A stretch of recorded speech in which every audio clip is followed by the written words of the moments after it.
Shalom, shalom, shalom, shalom, haleluya. Puji Tuhan, Tuhan Yesus baik buat kita, amin. Dia baik dengan memberikan satu hari lagi buat kita hari ini, Kamis 4 Agustus tahun 2022. Dan sudah selayaknya lah kita bersyukur atasnya dengan cara menjalani hari ini dengan penuh tanggung jawab di hadapan Tuhan, amin. Baiklah, seperti biasa sebelum kita lebih jauh melakukan semua kegiatan aktivitas kita hari ini, izinkan kembali Tuhan bicara melalui pembacaan Alkitab satu hari satu pasal yang akan tetap kita ambil dari pembacaan 52 hari bersama Yeremia. Dan hari ini kita telah memasuki hari yang ke-31, maka kita akan membaca kitab Yeremia pasal yang ke-31 ayat pertama sampai dengan ayat yang ke-40. Judul renungan kita pada pagi hari ini, Anugerah yang Tiada Terbatas. Sebagai pengantar renungan ini, saya akan coba bacakan untuk kita ayat yang pertama dengan judul perikop Perjanjian Baru. Pada waktu itu demikianlah firman Tuhan. Aku akan menjadi Allah segala kaum keluarga Israel dan mereka akan menjadi umatku. Sidang jemaat Tuhan, meskipun ini adalah sebuah janji yang belum terwujud pada saat itu bagi bangsa Israel, namun satu hal yang kita tahu, setiap janji yang diucapkan oleh Allah tidak akan pernah tidak ditepati. Artinya, perjanjian ini akan menjadi sebuah kenyataan bagi umat Israel. Anugerah adalah kata kunci untuk bisa memahami perikop yang kita baca hari ini. Anugerah artinya kita menerima sesuatu yang sebenarnya tidak layak untuk menerimanya. Atas semua dosa kedegilan hati umat Israel sesungguhnya mereka sangat tidak layak menerima pengampunan dan pemulihan. Tetapi karena anugerah, maka mereka dilayakkan. Itulah janji Allah bagi umat yang berada di pembuangan. Luar biasanya, janji ini berlaku untuk semua keluarga dan suku dari Israel. Bukan hanya untuk Yehuda, pemulihan dan pengampunan ini mencakup semua orang yang percaya kepada Allah, termasuk saudara dan saya. Janji pemulihan itu mengembalikan keumatan Israel di mata Allah. Merekalah umat Allah dan Tuhanlah Allah mereka. Sekali lagi janji ini ditunjukkan bukan hanya bagi suku Yehuda, tetapi bagi seluruh Israel.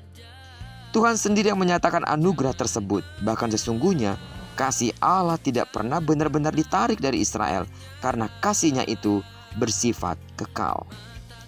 Pemulihan yang dilakukan Allah adalah dengan mengampuni umatnya yang sudah tercerai-berai karena pembuangan oleh Asyur maupun oleh Babel dan kembali ke Sion, tempat Allah bertahta di tengah-tengah umatnya.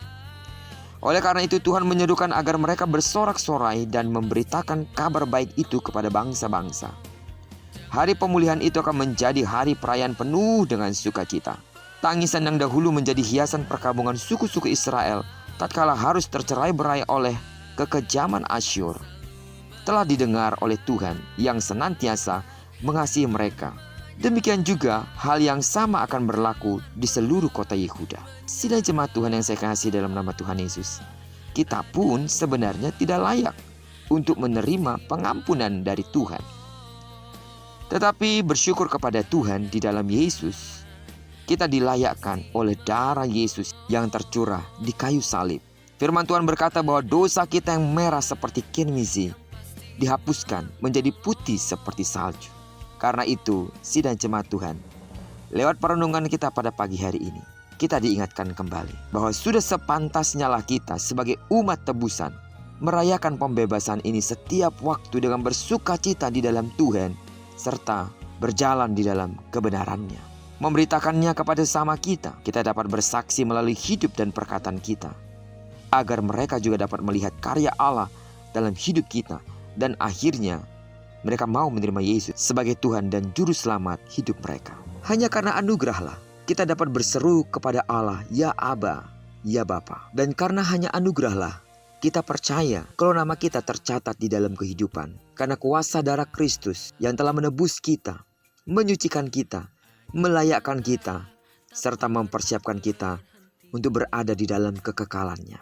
Karena itu sidang jemaat Tuhan, tetaplah kerjakan keselamatanmu dengan terus berjalan hidup setia di hadapannya. Iringlah Tuhan dengan sungguh-sungguh dan percayalah bahwa tidak ada sesuatu yang jahat yang dikerjakan Tuhan dalam hidup kita. Semua hal yang kita alami adalah sebuah proses yang membawa kita kepada kemuliaan yang sedang dinantikannya. Jalani proses tanpa protes. Jalani kehidupan dengan penuh sukacita Karena kita tahu Tuhan sudah menebus kita dengan dirinya sendiri. Sudah sepantasnya kita bersyukur atasnya dengan menyerahkan diri kita sepenuhnya ke dalam kendali Tuhan dan hidup di dalam perkenanannya setiap waktu. Diberkatilah kita sepanjang hari ini, dan kiranya digenapi firman-Nya yang telah berjanji bahwa apa yang dikerjakan tangan kanan dan tangan kiri kita dibuatnya berhasil. Dan karena kita telah menyerahkan diri kita ke dalam pimpinan tangan kuasa Tuhan, maka kemanapun kaki kanan kaki kiri kita melangkah sepanjang hari ini, di sana pasti kemuliaan Tuhan akan dinyatakan.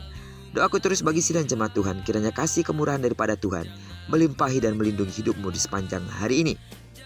Bagi sidang jemaat Tuhan yang sakit secara fisik, dalam nama Yesus sembuhlah sesuai dengan takaran imanmu. Diberkatilah kita bersama dengan orang-orang yang kita kasihi, serta bersama dengan orang-orang yang kita cintai dimanapun mereka berada. Terpujilah nama Tuhan. Shalom.